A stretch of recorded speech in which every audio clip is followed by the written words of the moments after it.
രേഖ, നീ വിഷമിക്കണ്ട. അവന്റെ കേട്ടത്തേക്ക് ഒന്നും വരില്ല. ഇനി ഇത് പോലീസ് കേസാവോ? സൂയിസൈഡ് അറ്റംപ്റ്റ് ആയതുകൊണ്ട് പോലീസിന് ഇൻഫോം ചെയ്യില്ലേ? ചെയ്യും. നെല്ലിശ്ശേരിയിലെ സേതുമാധവന്റെ മരുമകൾ ആത്മഹത്യക്ക് ശ്രമിച്ചുവെന്ന് ചിലപ്പോൾ വാർത്തകൾ വന്നു വരാം.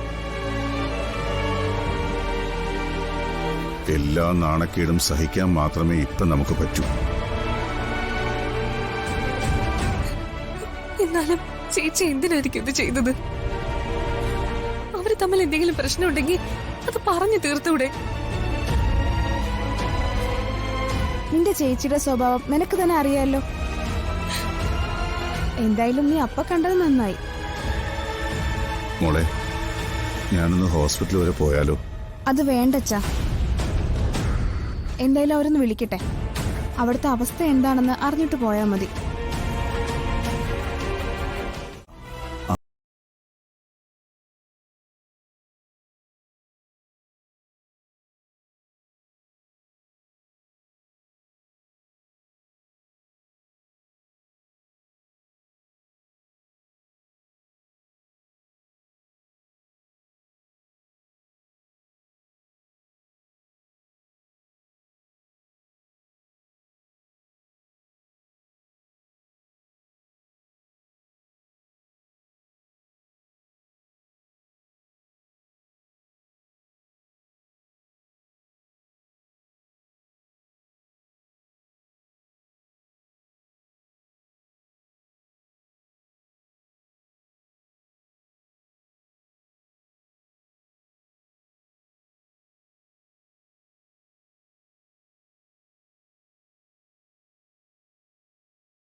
അതാണ് നിനക്കും എനിക്ക് നല്ലത്.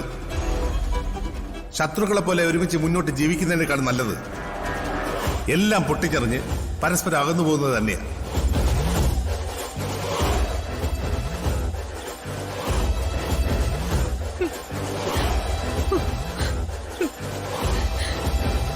ഇനി എന്നെ നന്ദേട്ടൻ ഡിവോഴ്സിന് നിർബന്ധിച്ച ഞാൻ ഉറപ്പായിട്ട് ആത്മഹത്യ ചെയ്യും. എന്റെ മരണത്തിന് നന്ദേട്ടൻ മാത്രം ഉത്തരവാദിയെന്ന് ഞാൻ മരണക്കുറിപ്പിൽ എഴുതി വെക്കുകയും ചെയ്യും. അല്ലാതെ ഞാൻ വേറെ എന്ത് ചെയ്യുവച്ചാ? മോൾ അബദ്ധമൊന്നും കാണിക്കരുത്. എല്ലാ പ്രശ്നവും നമുക്ക് പരിഹരിക്കാം. എങ്ങനെ പരിഹരിക്കുന്ന അച്ഛൻ പറയുന്നത്? ഡിവോഴ്സ് പെറ്റീഷനിൽ ഞാൻ ഒപ്പിട്ട് കൊടുത്ത നന്ദേട്ടന് അത് കോടതി കൊടുക്കാവുന്നതേ ഉള്ളൂ. എന്നെ വേണ്ടെന്ന് പറഞ്ഞ സ്ഥലത്ത് എനിക്ക് എങ്ങനെ ജീവിക്കാൻ പറ്റും? ഇപ്പൊ തന്നെ എന്നെ ഈ ഹോസ്പിറ്റലിൽ കൊണ്ടിട്ടിട്ട് നന്ദേട്ടൻ പോയില്ലേ? ഏതെങ്കിലും ഒരു ഭർത്താവ് സ്വന്തം ഭാര്യയോട് ഇങ്ങനെ ചെയ്യോ? അച്ഛാ, ഈ വീടൊന്ന് വിട്ടിട്ട് എനിക്ക് എങ്ങോട്ടും പോവാൻ വയ്യ. അതിനേക്കാൾ നല്ലത് ഞാൻ മരിക്കുന്നതാ. അങ്ങനെയൊന്നും ഇപ്പൊ ചിന്തിക്കണ്ട. അച്ഛൻ തന്നെ എല്ലാത്തിനും ഒരു പരിഹാരം ഉണ്ടാക്കാം. മറ്റെല്ലാരും കുഞ്ഞുങ്ങളും ഒക്കെ ആയിട്ട് സന്തോഷിച്ച് ജീവിക്കുമ്പോ ഒന്നിനും കൊള്ളാത്തവളായി അപമാനവും സഹിച്ച്. അച്ഛൻ പറഞ്ഞത് മോള് വിശ്വസിക്കും. അവൻ നിന്നെ ഡിവോഴ്സ് ചെയ്യാൻ തീരുമാനിച്ചാൽ ഈ പറഞ്ഞതൊക്കെ അച്ഛൻ ചെയ്തിരിക്കും. തൽക്കാലം ഈ കാര്യം നമ്മൾ രണ്ടുപേരും മാത്രം അറിഞ്ഞാൽ മതി. ഞാൻ പറഞ്ഞത് മോൾക്ക് മനസ്സിലായല്ലോ? മനസ്സിലായി.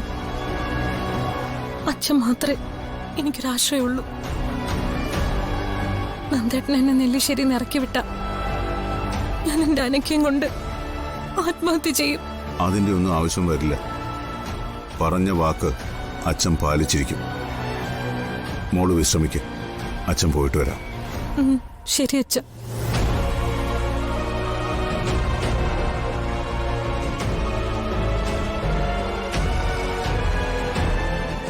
അച്ഛ, ഏട്ടത്തി എന്താ പറഞ്ഞ്? ഒന്നും പറഞ്ഞില്ല. അച്ഛാ, അച്ഛനെ ഞാൻ കൊണ്ടുവിടാം. വേണ്ട, ഞാൻ പോയിക്കോളാം. അച്ഛ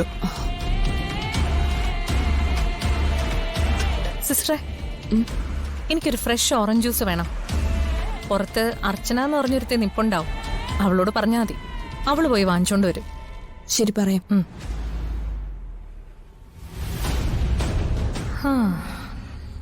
അച്ഛൻ പോയി സംസാരിക്കട്ടെ. ഇനി അയാൾ എന്നെ ഡിവോഴ്സ് ചെയ്യുന്നത് എനിക്കൊന്ന് കാണണം. ഇതൊന്നും അല്ല സച്ചേട്ടാ. അവര് മനസ്സിലെന്തോ സീരിയസ് ആയിട്ടുള്ളൊരു കാര്യം പ്ലാൻ ചെയ്യുന്നുണ്ട്. അതുകൊണ്ട് നമ്മളെ ആരെയും കാണാതെ അച്ഛനെ മാത്രം കാണണമെന്ന് അവര് പറഞ്ഞത്. ഏട്ടത്തെ കണ്ടിട്ട് പുറത്തിറങ്ങിയത് മുതലേ അച്ഛനും ആകെ ഗൗരവത്തില. എന്തൊക്കെ ചോദിച്ചിട്ടും ഒന്നും പറയുന്നുമില്ല. അച്ഛന്റെ മനസ്സിൽ എന്തൊക്കെയോ വിഷമങ്ങളുണ്ട്. വൈകുന്നേരം ആഹാരം പോലും കഴിച്ചിട്ടില്ല. ഞാൻ വിളിക്കാൻ ചെല്ലുമ്പോ ആള് മുറിയിൽ ഗൗരവത്തിലിരിക്കുകയായിരുന്നു.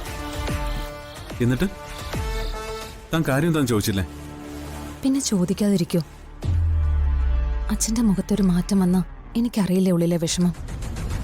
പക്ഷേ ഞാൻ ചോദിച്ചിട്ടും അച്ഛനൊന്നും പറഞ്ഞില്ല. അവന്തികടുത്ത് എന്തായിരിക്കും അച്ഛനോട് പറഞ്ഞിട്ടുള്ളത്? ആർക്കറിയാം. എന്തായാലും ഈ കുടുംബത്തിനകത്തൊരു വലിയ പ്രശ്നം ഉണ്ടാക്കാൻ പോകുന്ന എന്തോ എന്ന് അവരച്ഛനോട് പറഞ്ഞിട്ടുണ്ട്. അച്ഛനത് വിശ്വസിച്ചിട്ടുമുണ്ട്. അത് മറ്റൊന്നും ആയിരിക്കില്ല. നന്ദേട്ടനോ അവന്തികേട്ടത്തിക്കോ ഇടയിലെ എന്തെങ്കിലും സ്വകാര്യം തന്നെ ആയിരിക്കും. അതുകൊണ്ട് അച്ഛനത് ഇത്രയ്ക്ക് ഫീലായത്. അവരെന്തിനാ സൂയിസൈഡ് ചെയ്യാൻ ശ്രമിച്ചെന്ന് നന്ദേട്ടൻ അറിയില്ലേ? തന്നോട് നന്ദേട്ടൻ വല്ലതും സംസാരിച്ചോ? ഒന്നും സംസാരിച്ചില്ല. ഞാൻ എന്തെങ്കിലും ചോദിക്കുമെന്ന് വിചാരിച്ചായിരിക്കും എന്റെ അടുത്തുനിന്ന് മാറിക്കളഞ്ഞു.